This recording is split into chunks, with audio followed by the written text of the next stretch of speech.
Welcome everyone to our webinar, the CI Fellows webinar. If you are sure, you are wrong.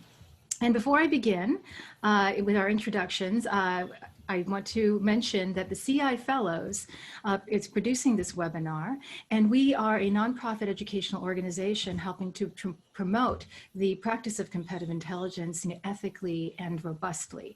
And we represent fellows from all over the world, and you can find out more on cifellows.com about our organization. And with that, I'm delighted to introduce, and by the way, I'm Cynthia Chankore, the president of the Fellows. I've been doing this for so long now, I sometimes forget to introduce myself. But a person who doesn't need introduction, but I will, is our speaker, Mark Chussil. And he is the founder of Advanced Competitive Strategies. And many of you already know him because he's been working in competitive strategy for over 4 decades. He's conducting with business wargaming, writing computer-based strategy simulation models, and teaching competitive strategy and strategic thinking. And I love this. He adds on 6 continents. So we probably have one more to tackle. And Mark is also an author of a number of books. And articles. And so as you can see here, he's also published, he's the lead author of Strategy Analysis with Value War with Professor David Rapestein of the Wharton School. And he's also written for the Harvard Business Review, where you've probably seen many of his articles, and Competitive Intelligence Magazine. And he's also been an adjunct instructor at the University of Portland and gets lectured at many business schools. And I love that he can also run 1 billion simulations before breakfast. And one of the things that I do want to just point out is that he's got his latest book, The New Employee Manual, a no-holds-barred look at a corporate life. And with that, I'm going to turn this over to Mark so you can get us started. Okay, great. Thank you so much, Cynthia, for the introduction. And thank you, everybody, for being here. It is an honor and a privilege to be here with you. And I am going to remove my video from the screen because what happens when I present is that I start to gesture and I'm looking in all different directions, and it will be really distracting for you guys. So if I can find that place where I turn off my video, then I will do that. Ah, there it is. Good. Okay, now you're safe. Okay, so we're going to talk about if you are sure, you are wrong. Now, I mean no offense by that title. Rather, I mean to express camaraderie and support, since so many of our clients want definitive answers. I also do not mean to suggest that if you are not sure, that you are right. I intend only to show ways in which we can all be honestly more sure and less wrong. So here's what we're going to cover. We're going to talk about 4 reasons why businesses fail, what we learned from the Top Pricer tournament, which is a fairly massive simulation that I've been running for about 15 years, why It Depends is CI's best friend, and 3 ways to raise your odds of success. Now, at a superficial level, that's what we're going to talk about. Those items are not bad as superficial levels go, but we will also go deep into some of these things here. And I want to give special thanks to Ben Gilad, with whom I published the book that Cynthia just was so gracious to hold up for you guys, because he helped me by seeing, with a couple of words that really crystallized perfectly the distinction between one thing and another that we are going to face a few slides from now. So I've got a thought experiment for you. Think of a business that failed. Why did it fail? Now, I'm not talking about black swan events or gray rhino external shocks or anything like that. I mean a business that failed in the normal course of doing business. You probably thought of things like complacence or short-term orientation, or not paying attention to competitors, or not gathering competitive intelligence, not listening to customers, not taking new entrants seriously. The fact that it is so easy to come up with that list tells us something. And what it tells us is we know about those things. We know about those problems. And the people at the businesses that failed knew that list too. So how did they go wrong? The place we go next is we go a level down into cognitive bias. Now, talking about cognitive bias is very popular these days, and there's plenty to choose from because there are, according to a list on Wikipedia, something like 195 biases. Now, there's two things to note about cognitive bias. First one, no one thinks that he or she is biased. Or we admit that we are biased, but other people are more biased than we are. And that is actually a bias, and it has a name. It's called the bias blind spot. The second thing is that no one is in favor of bias, especially because if we could stamp out bias, everybody would agree with us. So we're just going to summarize that and say bias is bad. We can agree on that much. But the problem is we don't feel biased. What exactly does bias feel like? Blaming bias is a dead end anyway. Once I have concluded that your problem is cognitive bias, I am stuck until you get your mental acts together. That's not terribly constructive. So let's try a different approach. Another little thought experiment here. Imagine you are a 14th century European. Is it cognitive bias to believe that the sun orbits the earth? No. Of course it is wrong, but to a 14th century pre-Copernican European, it is not bias. It's what everybody knows. And that is a key problem. As Will Rogers, Mark Twain, and others are reputed to have said, it's what we know that ain't so. Now, businesses fail even though business people plan to succeed. Now, that is a fact. Actually, that's two facts. But the question is why? And the problem is in what we know that ain't so. Here's how that works. Let's take it down to the lowest possible level. Why do smart strategists choose bad strategies? And I mean choose. Nobody forces us to take those strategies. It's a choice. We choose bad strategies despite being the best educated, most data-rich, highest compensated executives and managers in the history of commerce. I think the answer to that question is actually very simple. Smart strategists don't choose bad strategies. No one says, I've got a good strategy and I've got a bad strategy. I think I'll take the bad strategy. If we think we don't have a good strategy, we keep looking until we think we have found one.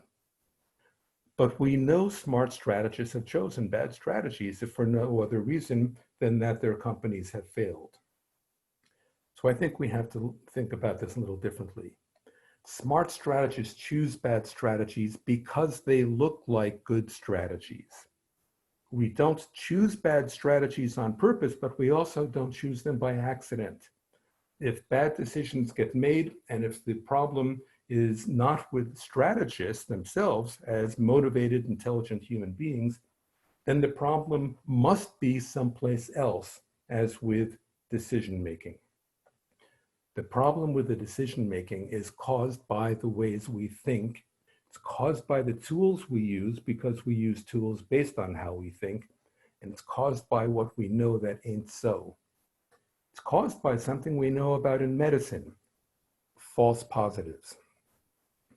When a bad strategy looks good, we have a false positive. We have plenty of evidence that there are false positives. And think of the Fortune 500 companies that have gone bankrupt. Think of the 75 to 90% of startups that fail. All of them thought that they were deciding wisely. We don't cure false positives by firing the doctor. We cure false positives by improving the test. We're going to talk more about false positives in a little while, but first we need a little bit more context. So we're going to talk about those 4 reasons why businesses fail, and this is going to be the longest part of the webinar. Now, there are some caveats here. First, these 4 are not the only reasons. Second, probably most important, I will oversimplify in some of my statements. So yeah, I'm going to oversimplify. It's okay. And finally, not all of these reasons apply to all businesses. But the thing is, as we're seeing in number one here, we all play games, and that's important. This is the Baker Library, the Bloomberg Center at the Baker Library at Harvard Business School. HBS was founded early in the 20th century for scientific management. That's what they called it. The MBA is a Master of Business Administration, not a Master of Business Leadership or Disruption. The deep down purpose of the business person is to keep the machine humming. The game managers play is managing. And here's how we score the game. Very simple. Make the numbers. That game is utterly simple, utterly clear, utterly common, utterly unconscious, and a way to frame every problem that you face. I'm not saying it's the proper way to frame it. I'm just saying that it is a way to frame every problem that you face. So what does it mean to make the numbers? It means hit the goals and Wall Street is happy. Stay within budgets and the boss and the board are happy. And people sincerely believe in make the numbers. Professional managers, MBAs like me, learn more than facts and techniques in school. We also learn culture. I do not mean Mozart and Leonardo. I mean a worldview, a paradigm of how business works. We learn about functions and organization charts and best practices and efficiency, no surprises. I'm not saying those things are wrong. I'm not saying that those things are right. I am just saying that they reflect the way that managers manage. We MBAs are trained and imbued with utter confidence, thanks to being certified as an MBA. We are trained to manage. The worst thing that you could do in an HBS classroom was not to have a plan of action. And I saw some strange things in HBS classes, like a student leading a horse into the classroom. Yes, you heard that right. I am not joking, and the horse was not amused. Anyway, managing is not bad, evil, or wrong. It is a job that must be done. Competitive strategists and CI professionals play a different game. We play a game called competing. Competing is not bad, evil, or wrong.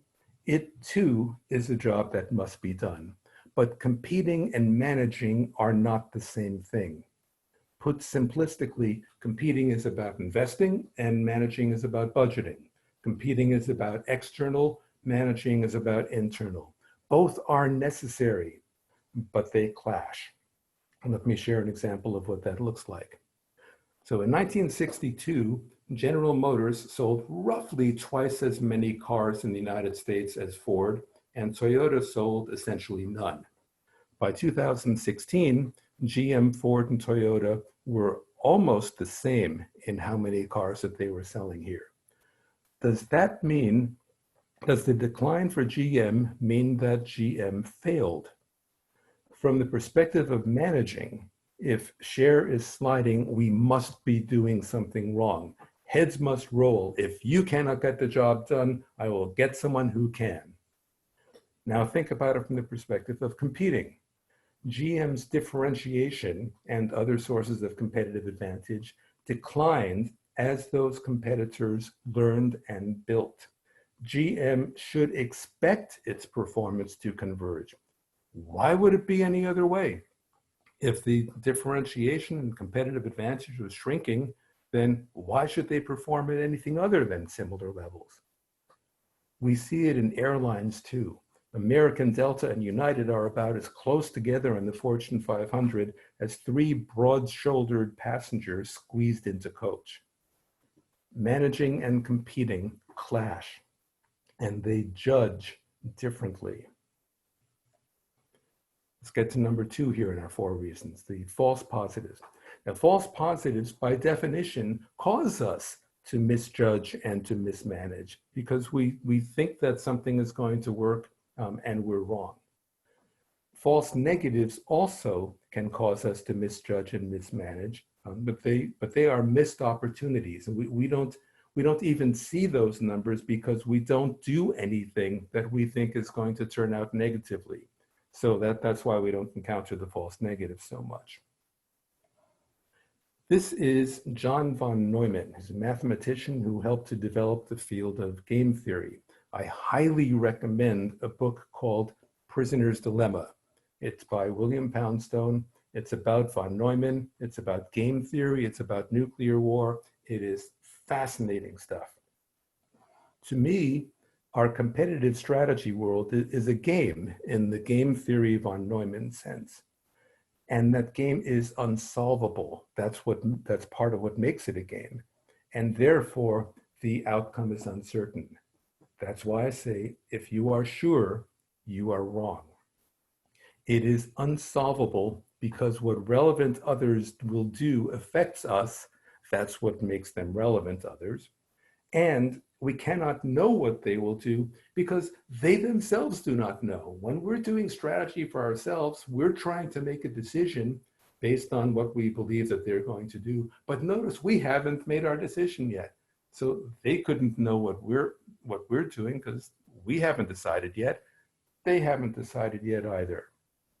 They react to us, we react to them, they react to us, we react to them, repeat. I do simulate such things, more on that later. But that unsolvability thing emphatically does not mean we are helpless. We can learn about the game and we can develop skill at playing the game. We just cannot be sure of the results. Think of it this way. Even if we know the odds of a card game, even if we have great skill at that card game, we do not know what cards we will be dealt. Now here, this is Wallace Shawn as a character called Vizzini in the fantastic movie, The Princess Bride. I always smile when I look at this picture.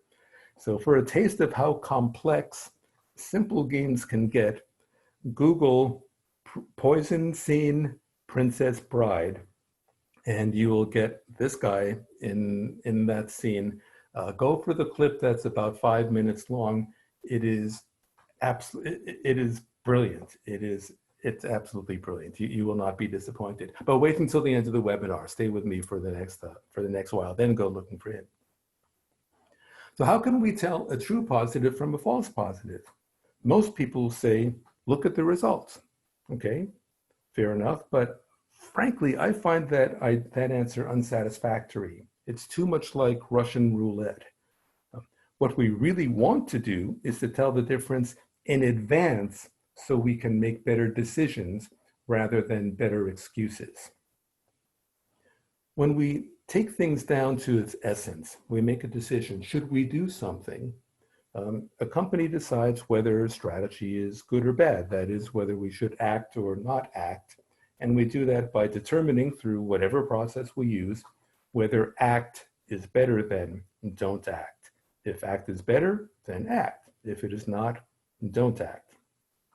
Simple, right? No, simple wrong. Something is missing, and I know that you know what it is. We are missing they, our competitors or other relevant others. And that's where we get into ADAM, the act, don't act matrix. Every consultant needs to have a 2x2 matrix, and this is mine. So we were missing they, and this here with ADAM gives us something that is a truer look at what may go on. Now this is the thing distilled down to its essence. There may be more rows, there may be many more rows, there may be more columns, there may be many more columns, and they can mean whoever or whatever is relevant: competitors, customers, regulators, suppliers, the economy, the weather. I know you know that. And I know that you know that going from 2 cells to 4 or more is the essence of business wargaming and scenario planning and strategy simulation. Thing is, 2 issues come up when we look at ADAM. First, there are potentially a lot of cells in that matrix. In my top pricer tournament, which is a relatively simple problem, I run billions of simulations. I mean, that's the kind of numbers we're talking about for how many cells there are. That is a lot more than best case, worst case, most likely case. but I know it can be done because I do it. Second, we need a model, not just a computer, because we need a model to know what calculations to be done. The computer doesn't know that until we tell the computer what to do. I know that can be done too, because I've done it. This is what a true positive looks like. If we look at, again, distilled down to the simplest possible version, if we act is always better than we don't act, no matter what they do, then that is a true positive. So it's that simple. Here's what a true positive looks like in the top pricer tournament. This is it's exactly the same format that we were just looking at. The numbers that we are seeing here come from calculations done by the top pricer tournament. This is based on a strategy that a real person chose.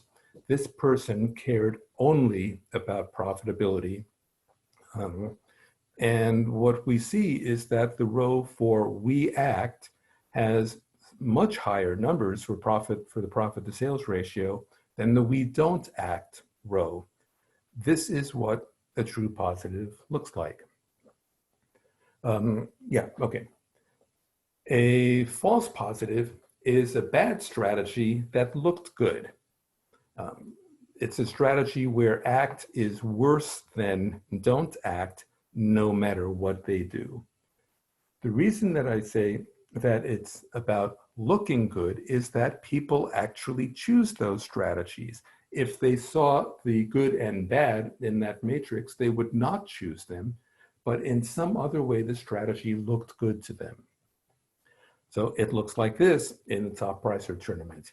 This is a person who also cared only about profitability, also had exactly the same options available to him or her, and chose a strategy that clearly cut profitability by a lot. And these were, and when we compare this one to the prior one, they were done in the same scenarios, exactly the same scenarios. And our third one is it depends. And that's a strategy that, well, it depends. Whether we should act or not act depends on what they do. There are actually two ways that we could look at that. This is one of the two versions. The other is if you just flip it around, so that just flip it around. So what that looks like is something like this. And here's yet another person in the tournament who said, the only thing I care about is profitability. And if they don't act, then our strategy is a lousy idea. But if they do act, then it will help our performance to go up. So remember, for all three of those people, they chose their strategies thinking that they were good. But only some strategies turn out to be true positives. Some turn out to be false positives. Some turn out to be, it depends. But the thing is, this kind of analysis, this way of thinking like Adam, just organizing our thinking like that, helps us to see which strategies are good, not just who's the most persuasive. All three of the strategies we just saw were chosen by people who thought they were good, but the strategies differed wildly in their performance. We needed the analysis to be able to tell us which ones were good. This is possible also with quantitative business war games, where analysis helps us to resolve debates. I've got stories to tell about that. We don't have time for that now, sorry. We do. We're going to go on now to the third of our four reasons, yesterday versus otherwise. So imagine, think about the situation about a decade ago when we were in the midst of the financial crisis, the Great Recession. Should supermarkets cut prices in a recession? That's sort of relevant now also. So you might even put yourself in that position today. So imagine though that we are back in the recession, and it is clear that this is going across the economy. And the CEOs of major supermarket chains are trying to figure out What should we do with our prices? Now, the Wall Street Journal published an article that said that Safeway's CEO and SuperValue's CEO came up with different pricing strategies. Now, Safeway and SuperValue are two of the largest supermarket chains in the country. They may even be the two largest. I'm not 100% sure, but they are both enormous chains, and their CEOs were both experienced. They had tons of data available to them, and somehow they came up with different ideas for what they should do with regard to price. So it's remarkable that they tried different moves, and it's remarkable also that both of them, according to the article, were dissatisfied with the results that they got, and each of them effectively said, I wish I did what the other guy did. So how do we know who is right? Now, I know what you're going to say. Let's look at the results. Okay, let's start looking at some results. Here we've got shareholder return. 2009 is when the article came out. We can look also at 2010 shareholder return, see who got better. They started off in about the same place. SuperValue got much worse. Safeway got much better. And so it seems pretty clear that Safeway, whatever Safeway did was better than what SuperValue did. But I'm a little reluctant to pin the entire thing on just this one measure. So maybe we ought to look a little bit farther. So what we need is more data. Okay, great. Here's more data. Now we've got their sales, we've got their profits, we've got their Fortune 500 rank, and we have more information about what happened. We can see that SuperValue went down on some of the metrics. We can see Safeway went up, or at least held still. We can see that SuperValue is behind Safeway on profits, but they made a much larger improvement than Safeway did. So I don't know about you, but I'm not quite convinced yet as that for which one did better. But I'll bet that if we had more data, that would help us. So now we've got return on sales, return on assets, return on equity. We can see how they've made changes there. And in general, it looks like Safeway is doing better. In general, it looks like SuperValue is improving faster. And wow, we must be able to decide now, except I'm still not sure. This just doesn't look that clear to me. So maybe if we take a look at where they were in the past and let's see what their trajectory was, where was their momentum? Now we've got some idea of what their history was and how much progress they have made or they haven't made. Surely now we must be able to figure it out. Well, I can't. I think we need more data. There's more data. Now we can see 2 more years going into what happened after they made their price moves. We have here 6 years times 2 businesses times 7 metrics. We've got 84 numbers that we can look at. We've got knowledge that 3 times these companies have changed their CEOs. And I don't know about you, but I haven't got a clue which of these companies was doing better. But wait, it gets worse. What we were, in all of that, what we were doing was judging by looking at changes over time. Now, I'm going to abbreviate that idea by just calling it yesterday. But the key concept here is we did something and something got better or worse. We made some assumption about cause and effect, but we're not going to go there now. But the proper yardstick, I think, is not what changed versus yesterday. The proper yardstick is whether we made a good decision. Could we have done better? In other words, that's otherwise. GM's decline in yesterday terms was awful. I mean, they went way down to be more like Ford and Toyota. But in otherwise terms, it was not so clear. Preventing Toyota from growing was simply not an option for GM. The question is whether GM could have done better than they did, not whether GM could have stopped Toyota. Contrast that with, say, Sears. Sears could have been Walmart. It could have been Amazon. For that matter, it could have been Walmart and Amazon. But it chose not to. It chose just to sit back and watch. Now, the other issue here is that otherwise does not show up on any financial statements or market analysis. That's because otherwise didn't happen. And that's why we need to use Adam. But there's more. How many other decisions did those CEOs make? These are huge companies, Safeway and SuperValue. They're with massive numbers of stores selling massive numbers of products. To say one modest price decision is responsible for those 84 numbers we looked at, it's just plain silly. What about the other players? Their competitors, for example. What they do with their prices and the massive number of decisions that they make affects us. But we saw nothing about that in the tables that we looked at. What did they want? We looked at all those numbers, but many and perhaps all of them are irrelevant. And why? Because we didn't know what they wanted. Maybe they wanted to get shareholder return, but maybe they wanted to be a good neighbor during a crisis. Maybe they wanted to maintain employment. Maybe they wanted to beat the other one. Maybe they wanted to hold on to their executive jobs. Maybe they wanted to satisfy customers. Maybe they wanted to minimize disruption. We don't know. How can we, even with all those numbers, how can we judge their strategies if we don't know their goals? That's where we get to, this is my favorite phrase these days, the dubious clarity of the interpreted past. We have huge amounts of data with as many decimal points as we want, and we use it to make up stories. We make up stories, and we point to the numbers that we chose for our stories, and we believe our stories.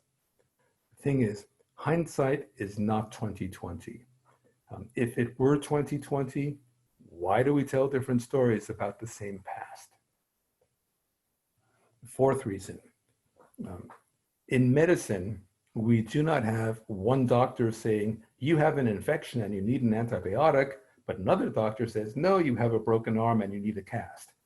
That just doesn't happen in medicine. But in business, we have eminent gurus saying you need an antibiotic and other eminent gurus saying, you need a cast. We have no equivalent of the laws of physics. We have no laws of strategy yet. Let me illustrate. So what is this that's showing on the screen? I know what you're thinking. It's a picture. Well, you're right, it is. It's a picture of a desert. It's a picture of one of the driest regions of one of the driest places on Earth. This is the Atacama Desert in Chile. According to a study that Wikipedia had on the Atacama Desert, a study done by some British scientists, this place is so dry, the annual rainfall there is 0 for 120,000 years. My forecast, sorry about that. My forecast is that it will not rain there tomorrow. But one day, probably not tomorrow, but one day a drop of rain will fall on that part of the Atacama Desert and there will be a downpour of statistical activity. My forecast was wrong. I need better data. No, the day that drop falls will not show the data were wrong. They weren't. It will show the model was wrong if your model was simply to extrapolate a trend line into the future. Thing is, trends don't cause weather. Weather conditions cause weather. Trends don't cause profits. Profit conditions cause profits. Businesses tend to make decisions based on trends. We treat trends as though they have some kind of force. It's the oldest mistake in the book. It's mistaking correlation for causation. Trends work best in places like the Atacama Desert, where we can reasonably expect that the future is going to look like the past. But trends work worst when the future is going to look different or when we want to make the future different. Unfortunately, that's precisely when we need help the most. What we have without a science of strategy is a fixation on shiny objects and shiny companies. We benchmark them, excuse me, and we want to emulate them. Why? Sorry. because we assume that if we do what they did, we will get what they got. Emulate Toyota, don't emulate GM, even though they essentially did the same thing. I worked at the Strategic Planning Institute for 15 years, ending there as director of the Business Strategy Research Program. the SPI had put together a major database called the PIMS database, built on thousands of real businesses. For more information about that, if you're interested, look up a book called The PIMS Principles.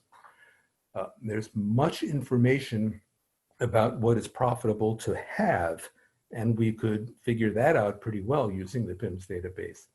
There's much less information about how to get what is profitable to have. Big data does a great job at predicting the future if we expect the future to look just like the past, like forecasting the Atacama Desert, but that's not when we need help. There are endless anecdotes and secrets of success books out there, but they are based on the dubious clarity of the interpreted past. In other words, they are stories. Some of them may be true, but we don't know which ones. Developing the science of strategy is the fundamental problem that I focus on, and I've been at it, sometimes unknowingly, for decades. With my first serious simulator, I learned how to model competitive strategy problems. With my top pricer tournament, I learned how to simulate games. I'm making some progress combining strategy models and competitive games, so watch this space. Let's summarize the 4 reasons why businesses fail. First, competing is complex. We simply cannot do the arithmetic in our heads. Second, competing is not the same thing as managing.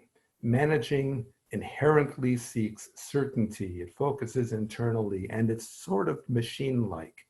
Competing is inherently uncertain, externally focused, and game-like. Both are necessary. Competing cannot be sure. That's just the nature of games. But competing well improves our odds, and that is a big deal, even if we can't be sure. The definition of a good decision is that it's one that improves the odds. Only a few percentage points separate the casino from the gambler, but that's how the casino makes billions. Okay, we're going to switch into part 2 here, learning from the top pricer tournament. We'll talk about strategies, confidence, and it depends. And you can enter the top pricer tournament if you like. It's free for individuals, it's non-commercial, it's confidential, and you'll get a report that shows how your strategies performed. You will also be supporting my research, for which I thank you. Just contact me and you can enter the tournament. It's really cool stuff. And by the way, even though it is the top pricer tournament, we could apply the same thinking to a top marketing tournament, the top Salesforce tournament, the top product features tournament, and so on. So just so you have an idea of the scale of this thing, the top pricer tournament, so far 2,002 people have entered strategies from around the world. They are executives, managers, consultants, students, and professors. The tournament runs, so when you think about game theory, you usually think about something that looks like the prisoner's dilemma, which is 2 players. The top pricer tournament uses a 3-player game, which adds significant complexity, also significant realism, because we often have more than one other competitor. So what the tournament does is it runs every strategy against all the other combinations of strategies from the other people who have entered the tournament. And if you do a bunch of tedious arithmetic, what you find out is that the tournament, with the number of entrants we have so far, simulates about 12 billion scenarios, 12 billion simulations. It is not an Excel spreadsheet. It took me about a year and hundreds of pages of code to write it, and it is growing. Something that we see from the top pricer tournament is that true positives outnumber false positives 1.7 to 1. So you want to make the case for competitive intelligence, here's some help. Telling the difference between true positives and false positives depends on knowing something about what competitors want. Know anybody who can help there? That means you. That case is especially powerful for the 1/3 of strategies that are it depends strategies. That requires knowing something about competitors before you can make a good decision. Now, there's still more work to do, and we can go deeper into this than we have time for. And this finding is new. I have not yet reported it in anything that I've published, but sooner or later it will show up someplace. I looked for, one of the things that I asked people who enter the tournament is, how confident are you that your strategies are going to perform well? And people could just say, I was very confident, somewhat confident, or not at all confident. And what we see here is that overall performance in the 3 generic industries in the tournament has very little connection to confidence. So this is why I said before that confidence is not CI's friend, or anybody else's friend for that matter. Whether a person is confident or unsure tells us little or nothing about how that person's strategies will perform in the top riser tournament. There is something that does correlate to outcomes, and that is the amount of time that people spend coming up with their strategies. And it makes sense. If you think about a problem longer, you're more likely to make a good decision. So we see that there is a connection between how much time people spend coming up with their strategies and how their strategies perform in the top riser tournament. In fact, this so far is the only demographic style or conventional style metric that does correlate with outcomes in the tournament.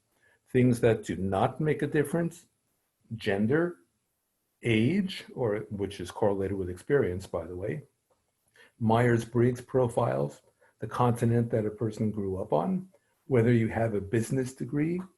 So far, those things just do not correlate very much to outcomes. One of the things that I did a little research on in the tournament was this question of, should we bet on the wisdom of the crowd or on the lonely genius when we choose our strategies? On the one hand, we want the comfort, or the plausible deniability, if you prefer, of saying that we were in consensus. Hey, it wasn't my fault. I mean, everybody thought that it was a great idea. But we want there to be consensus, that we feel confident that we've come up to a good decision. On the other hand, it is also true that we venerate the lonely genius, the person who just rides in and says, I've got a great idea. Nobody has ever thought about this before. And that's what we want. We want this kind of blue ocean thinking, which works best. In the top riser tournament, I was able to address this to some degree because some strategies were chosen by many people, dozens of people. Other strategies were chosen by only 1 or 2, which generally performed better. It turns out that if the only thing that you know about a strategy is that it is a crowd strategy, multiple people chose it, you should choose that strategy. On average, the crowd strategies outperformed the lonely genius strategies. We can look at that from the other perspective. On average, the lonely geniuses are really losers, not just loners. Most of the lonely genius strategies turned out to be pretty bad. However, the very best strategies turned out to be loner strategies. And if you think about that for a moment, it really has to be that way. Because if you want to beat the crowd, you must do something the crowd isn't doing. So if you are doing a crowd strategy, how are you going to outperform the crowd? Notice that there is an asterisk there. Here's the asterisk. The corollary is, if you cannot do something the crowd isn't doing, do not expect to beat the crowd. That is the GM thing that we talked about earlier with the convergence of competitors. I've got some ongoing research happening here about is there a best strategy? This turns out to be an interesting and difficult problem. Now, it's easy to have the computer find the best strategy against specific competitor strategies. That's a straightforward search. I can do that, no problem. But your competitors are searching too for their best strategy. So if you switch to your best strategy, they may be switching to theirs, and that gets to be very complex. In effect, that is a search for a Nash equilibrium. And so for each of the three, what we want to do is to start off with the selected strategy that they began with, and then search for the best to switch to, and then resimulate and resimulate and resimulate. Now the code works, but the results are not exactly conclusive yet. Under some circumstances, the code does find an equilibrium, and it finds it fast, just a few resimulations, but it's not necessarily an equilibrium that makes anybody happy. Sometimes there is a very long route where performance goes up and down for you and for your competitors, and it may become an infinite loop after 1,000 or 2,000 switches of strategy. That suggests that we may be doomed to this sort of volatility that there's just nothing that we can do about. I guess, as I said, this is something I'm just starting to get into. If you have any thoughts on the subject or opinions or experience or know of any other kind of research, I would love to talk with you. Okay, let's talk now about 3 ways to raise your odds of success. And we're going to start off with listening. At one level, that means paying attention to disconfirming evidence and even seeking disconfirming evidence. Now, to CI professionals, that's second nature. You guys are devoted to critical thinking, and I don't need to tell you about that. We know that we can find disconfirming evidence via scenarios, intelligence gathering, wargaming, shadow teams, all that kind of stuff. The value of disconfirming evidence can sometimes even be quantified. I have seen quantitative business war games produce value literally thousands of times the cost of the war game. If you'd like to learn more about that, look at the book Wharton on Dynamic Competitive Strategy. I co-authored one of the chapters in that book, and there is a story about Shell Oil that displays what I'm talking about here with the value. But let's go a little deeper here too. There are workshops on storytelling. That is, it's not just blah, blah, blah, or in this case, bah, bah, bah. Give me a break. I worked a long time on that joke. Telling stories well helps people to understand, remember, and to feel motivated. What is the opposite of storytelling? Story listening. Colleagues, customers, competitors, partners, suppliers, distributors, etc. don't communicate just information. They also tell stories all the time. Are you listening? Listen for phrases like first mover advantage or emulate shiny companies or fine tune the strategy. That tells you something about how they decide and what they think works. Listen for how people frame the problem that they are facing. Frame the problem that we must solve. Do they see it as our costs too high, or do they see it as our prices too low? Listen for assumptions that competitors are enemies, or they're asleep, or they're distracted, or they're coasting.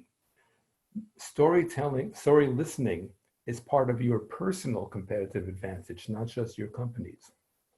So listen not only for what they decide, but also for how they decide. How they decide can give you a clue for how they will respond to your move. Going back to those it depends strategies, it will help you there. Lead, that's the second one here. Now, lead has all sorts of connotations about being first, being biggest, being in command, stuff like that. Let's think about the opposite of leading, and that is being unpredictable.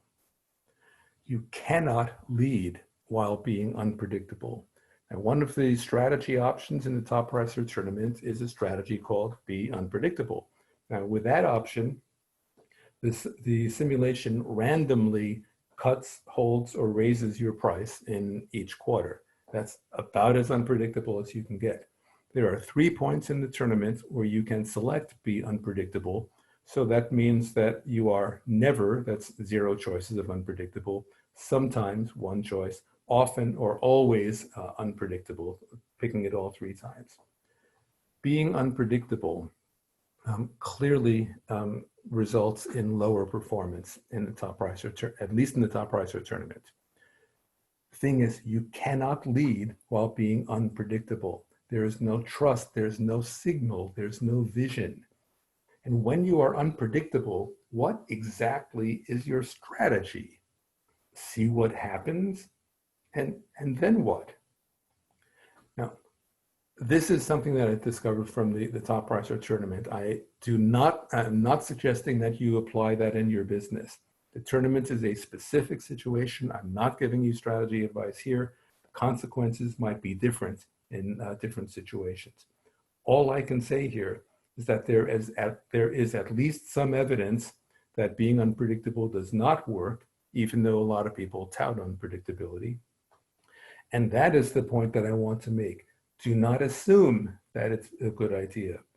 That means also do not assume that you should hide your strategy, because hiding your strategy is similar to being unpredictable. Number 3, wonder. Let's go back to thinking about the 14th century European. Is it cognitive bias to believe the sun orbits the earth? And we said, no, it isn't, because it was, at that time, it was reasonable for people to believe that the earth is the center of all things and the sun orbits the earth. Everybody knew that. Now, I want to ask you to imagine that you are a 21st century executive. Is it cognitive bias to believe businesses orbit their budgets and goals? If we don't hit the budget or goal, we say it is the fault of the manager and not of the game called managing. It doesn't feel like cognitive bias because we, like those who believe the earth was the center of all things, see budgets and goals as the center of all things. To what we know, that ain't so.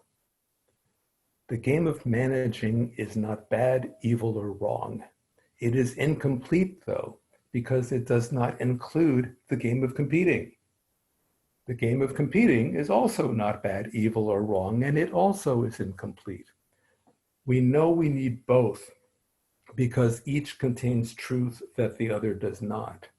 But the game of competing is far less developed and, frankly, far less powerful in the sense of having influence than the game of managing. We are master of business administration, not master of business competition. If you want to do something the crowd isn't doing, you must first think something the crowd isn't thinking. Simple advice. Notice that thinking something the crowd isn't thinking is not merely about a new product feature or about being the first to jump onto a trending digital platform. Thinking something the crowd isn't thinking extends to what you think about, to how you see the worlds of managing and competing, and to how you make and judge decisions. Now, we have covered a great deal of material with unfamiliar and even heretical ideas, and we've gone at breakneck speed. Anybody who would like to talk more, please get in touch with me. And that, again, that includes entering the top pricer tournament. Here's how I would like to sum up. We cannot be sure, but being sure is not the goal. We are not helpless. We understand key concepts such as competitive advantage, cost structure, market segmentation, and so on, even if we do not have a widely accepted way to quantify them and to simulate them to make competitive strategy decisions. And we can make better decisions and achieve better outcomes. What we need is the honesty to say out loud, I am not sure, and to take time to learn. What we need is the humility to say, I might be wrong, and to explore something else. That is how we think something the crowd isn't thinking. That is competitive advantage. And with that, I'll say, be safe and be well. Thank you very much.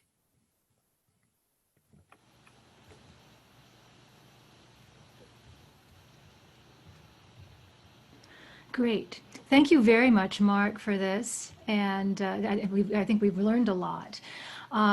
Before we get to Q&As, we are towards the top of the hour now, so I know some of you have to leave to your next appointments, and so what we'll do is we'll continue recording into the next hour to take some Q&As. So you can find some of those in the recordings when they're released. But I do want to mention that coming up, we have the CI 2020 Virtual Summit Series launch with the topic of the future of CI from 2020 to what's next. And that's coming up on September 15th to 16th, as you've heard me announce in previous webinars. And you can find out more at cifellows.com and go into the events section of the menu bar, or there's also the bit.ly link there. And I just want to mention that registration is open as of today. So please check it out. You can see the program there as well, the summit agenda, and we look forward to seeing you there. So there will not be a September webinar because we will be focusing our energy on producing this for you, and we'll see you in terms of our monthly webinars in October. And with this, I want to thank you very much for joining us, and I want to thank Mark Chussil, and you'll find his contact information here, and you can also connect with him on LinkedIn. As you can see, there's this LinkedIn profile address, and the email address for the top pricer tournament is right there in orange, and so please feel free, you can take a screenshot of this or catch us on the recording, but you can contribute to Mark's research and into the body of knowledge that he continues to share with us in strategy. So thank you so much, Mark, for this. And at this point, we can open things up for Q&A. I do see that we have some folks, let's see, that are posing a question. So we've got Yvonne. Hi, Yvonne. Yvonne says, your opinion of the shiny company, Tesla. Thank you. Good presentation. So what are your thoughts about Tesla, Mark? What are my thoughts about Tesla? Well, I'd like to have one. I think that they're pretty cool. I think the company. Yeah, I think Tesla as a company is fascinating because of the way that it is going so deeply into its field and so aggressively. It's not tiptoeing in. I think that they've done that. I think that they've done that well. I think that they're clearly a huge force to be reckoned with. But I'm just sort of saying platitudes there. I'm not quite sure what the question means from a perspective of what specifically are you talking about. By the way, I don't know where that phone number came from. That's on the slide. So sorry. That's not number. That's not my number. Oh, so sorry about that. That must have been left over. So let me make a correction here. That is not Mark's phone number. You'll be calling somebody else altogether. So I apologize for that. It should just be the email address and the LinkedIn address. Yeah, and so maybe your thoughts then about Elon Musk's approach about strategy as we understand it, right, from afar. This is one of those areas where it's easy to make up stories. And so I tend to resist doing that. One thing that I think that Elon Musk has done very well is that he's recognized that it is not going to be easy to be in the automobile industry starting off by tiptoeing into the market. So he has gone in big time, and I think that that was required. So as far as I can tell, he has an internally consistent business model and internally consistent strategy. And he's come up and yeah, I'll leave it at that. Yeah, fair enough, fair enough. And Mark, I also have a question too. You talked about listening, you talked about, crowdsourcing, as well as reading conditions and the importance of all of that, towards good decision making. Perspectives is important as well. But with that, there seems to be endless potential variables and so forth for managing inputs. So do you have suggestions for good decision makers, good managers, to frame these inputs, or to perhaps have certain filters, for example, so that these techniques become more manageable, as opposed to opening up a fire hose of inputs and perspectives for decision making? That is a great question. We could talk for hours about that. First, as far as the fire hose is concerned, let's keep in mind that we already have a whole bunch of fire hoses going on in our companies, and we don't regard them as fire hoses. We regard them as necessary. And I think that if we were, as we get closer to a science of strategy, we won't see it as a fire hose. We will see it as necessary information. Mm-hmm. Mm-hmm. But I think that your question is especially insightful from the perspective that if we get too detailed, then we get lost. It's in my experience working with companies, trying to either put together simulation models for them or business war games for them. Mm-hmm. They will get very detailed about all of the nuances of their products. For example, we have these 70 things that are special about our product, and our competitors have these 34 things where they've got some kind of an advantage or whatever. And that is trying to gauge the health of a tree by looking at a single leaf. What we need to do is to generalize into a key concept, which in the case of product features is differentiation. How well differentiated are you from your competition? You may have superior differentiation on one feature, inferior differentiation on another feature, but on average, you may be average. Which is what the thing was going on with GM, Ford, and Toyota. They're a little bit different, but not enough to make much of a difference. So when we think in terms of, if we say, okay, so all these things we're talking about, we're really talking about differentiation, or that we're talking about cost structures, or we're talking about speed of reaction, or those kinds of things, or how long we think it's going to take for customers to react, or how we segment markets. When we have those higher level abstractions, like perceived quality and differentiation, that's when we can get into the science of strategy, and where we can say, how differentiated are we right now? And let's not limit ourselves to these very specific things that we already differentiate on. Let's open it up to where else can we differentiate, or where else can our competitors differentiate against us. Mm-hmm. Thank you. I appreciate that. And we have the question from a fellow, Cliff Kalb.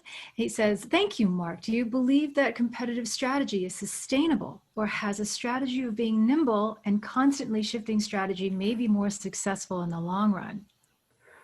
Also a great question. This may get me thrown out of the competitive strategist union, but I will say that I think there is no such thing as a sustainable strategy, because because nothing lasts forever, and it is a trap that we can think that, well, our strategy is sustainable, we're done, we don't have to think about it anymore. At the same time, I think also that the idea of moving really, really fast and constantly, that also is potentially dangerous. That's how price wars can get started. I have heard people say that we don't know why our competitors got so upset when we cut our prices. It wasn't a strategic price cut, it was just a tactical price cut. That is actually what they said. Customer doesn't know any difference between a strategic price cut and a tactical price cut. They don't pay a strategic price or a tactical price, they pay a price. And it's reasonable for the competitor to respond to that. In managing, one of the things that we feel obliged to do is that whenever there is some kind of a stimulus, we must respond to it. And it feels virtuous. It feels like I saw something and I did something. I am responsible. But it is possible also to make things a lot worse. But being able to tell the difference is like what we were talking about before. How can you tell the difference between a true positive and a false positive? Terrific. Thank you. We also have a couple of other questions that have rolled in too in the meantime. So we have Janhavi Raja asks, how long would you say, in your experience, is it good to strategize before starting off a business in a developing market? And what all should one think about, look at from the perspective of competitive strategy, business, PR, and growth consulting for small to medium-sized enterprises? Okay, so you're asking, it's a question about growth strategies for a business. Yeah, and how long would you say is it good to strategize before starting off a business in a developing market? So a lot of unknowns there. Question.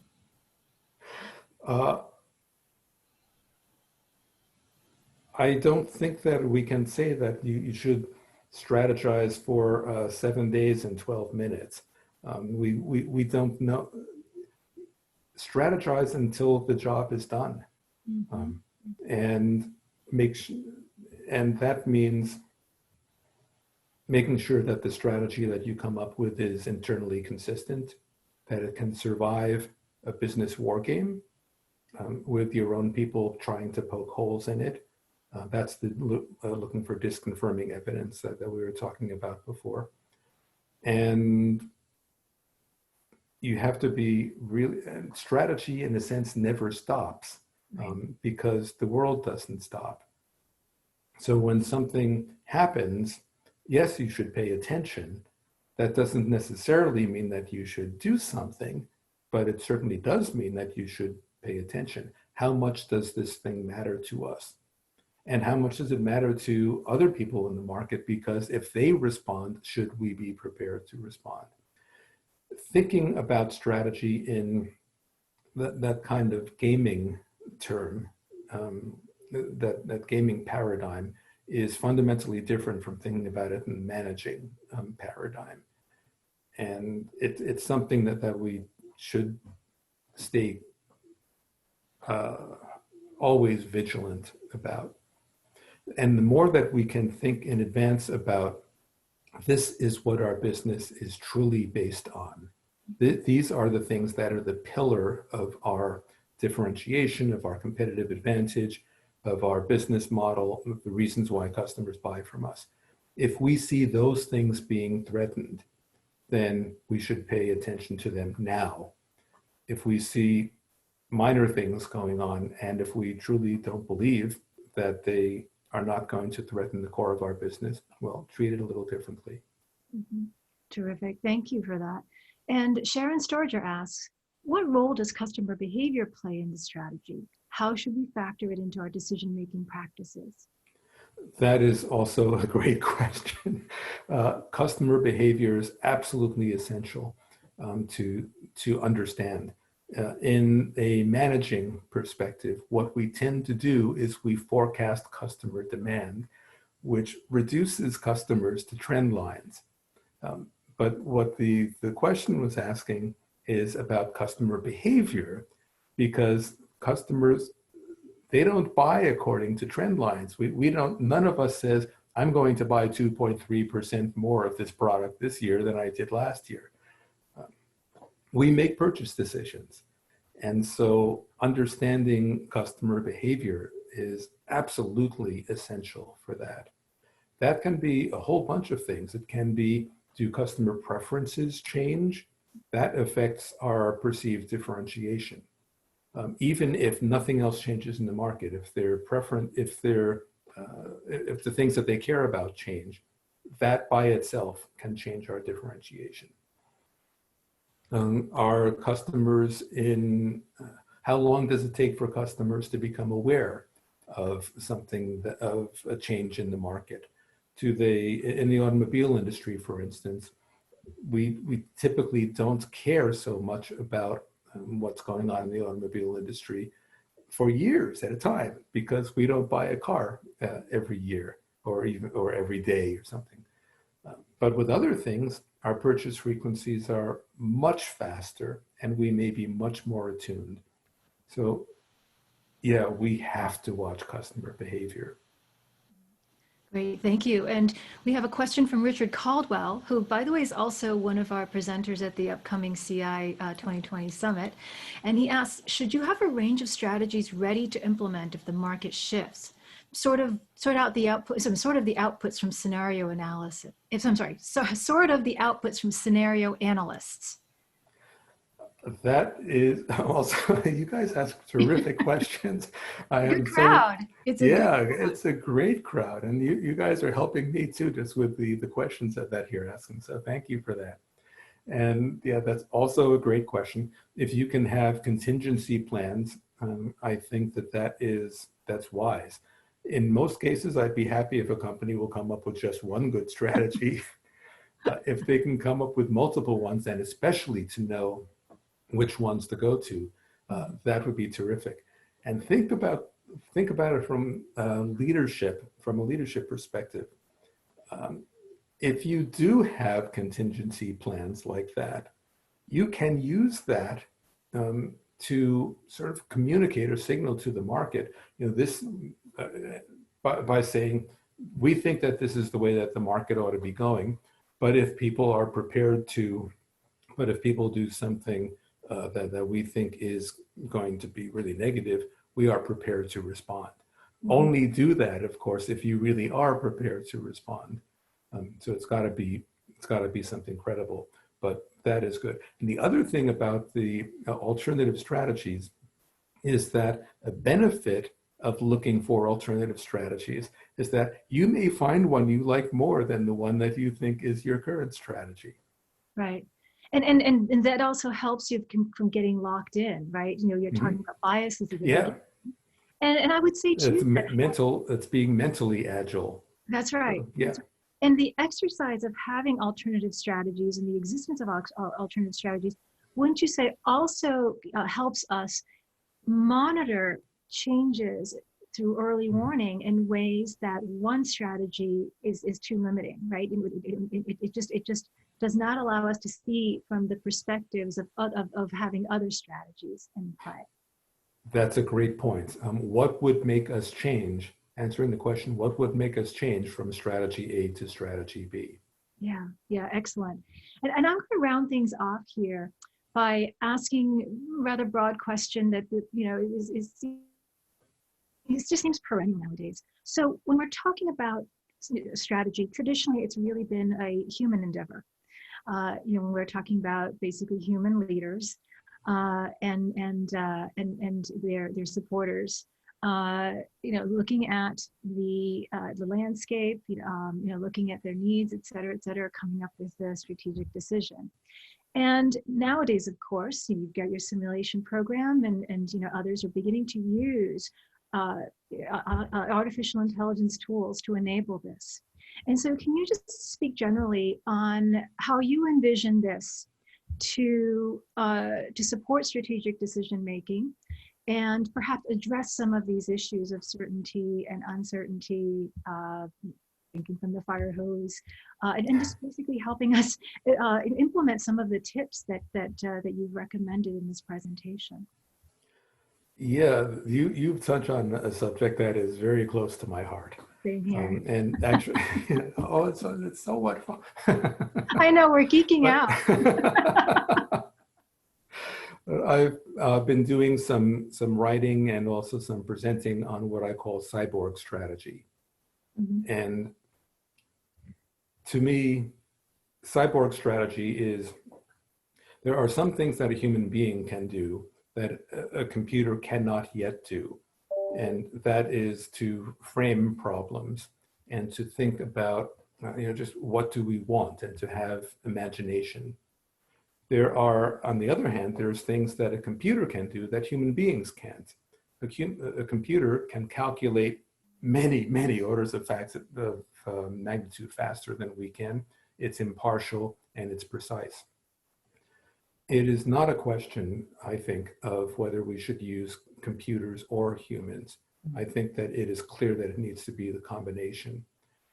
In my own top pricer tournament, I have been stunned at what the tournament has shown to be good strategies. I know that they are things I never would have come up with myself. In fact, they were so startling to me, I thought there had to be a bug in the software. So I went through it, I traced it through, and then I thought more about it and had, those slap the forehead kinds of moments. And it was like, this makes total sense, but I never would have come up with that by myself. And I think that there has to be a combination. The problem is not with humans' lack of imagination. The problem is that humans have not yet come up with the right model to put into the cyborg strategy so that we can calculate the right things. The top pricer tournament is a step in that direction. And I think, I'm sorry, this sounds like a commercial for me, but I'm proud of the work that I do. And the work that I've done in simulation, I think is definitely a step in the right direction for the kind of model that we need. Other people may be doing something similar, but I like my tools. And it's a challenge of the models, and it's also a challenge too of the data, right? Having enough data, having the right data. Actually, not so much. So, I'm sorry? Not so much. So please elaborate on that. Yeah, because what if we're getting, this is what we were talking about before with the idea of if we try to measure differentiation on scores of different things. Well, my product is different from yours on this thing. We offer 12 sizes and you only offer 11 sizes, and that sort of thing. If we can abstract it a little bit and say, how differentiated are we? How much does the customer care about that? Those are things that we can measure. I know that because I have measured them. And I know that this can be done because I have done this work with companies. It does take a fair number of variables, but not as many as we fear, because we don't require the kind of precision that we would need for accounting, for example. Mm-hmm. We can never be sure. This is not an issue of precision. It is an issue of decisions. And in my experience, what I have seen is that strategies end up with very different results, way outside the range of sensitivity analysis, and using things that can be measured. I've also seen it happen with that when I've asked companies to measure some stuff, well, they may not be 100% confident, but it's doable. Mm-hmm. And the thing is, the stakes are so high. The right question is not, can we get enough data? The right question is, how much is it worth to us to get a better decision? And with that, I think there's simply no question about the value of doing that work. Interesting. I feel like we can dive into so many more questions surrounding this topic. So perhaps this could be a future webinar, is to talk about, you know, the relationship between technology, you know, and our strategic practices, and maybe we'll cap this off by asking. So you just mentioned decision thresholds. What are your thoughts about decision thresholds? And you know, Jeff Bezos, for example, is famous for having one, right? So, you know, do you have any research on that? Do you have any feelings, thoughts, opinions about people who use decision thresholds, and perhaps perspectives on how well they work? I don't have any real thoughts about that. I tend to be a little leery of things that are magic numbers. Yeah. But at the same time, I also recognize that it can be handy. If we value speed, it can be handy. Mm-hmm. What I tend to focus on is I want to know whether in the kind of work that I do, in strategy work, it usually ends up being something like, is this strategy better than that strategy? Mm-hmm. And rather than something hitting a particular threshold. Yeah, yeah, good thoughts. Well, thank you so much, Mark. I think you know, we've had a good number of people stick around for this Q&A, and and I know others will be listening to this on the recording. So I want to thank you so much for sharing your research and your thoughts with us, and I also want to finally post the correct contact information on the screen here. And so for folks, you know, to reach out to Mark via email, via LinkedIn, and also the Top Pricer Strategy email is there as well. So thank you all for joining us. Thanks for these wonderful questions. And Mark, thank you very much for sharing your work. And everybody stay safe. We'll stop the recording now. And then, you know, folks who want to stick around and chat for the after party that we often have, we can certainly do that. So thank you very much.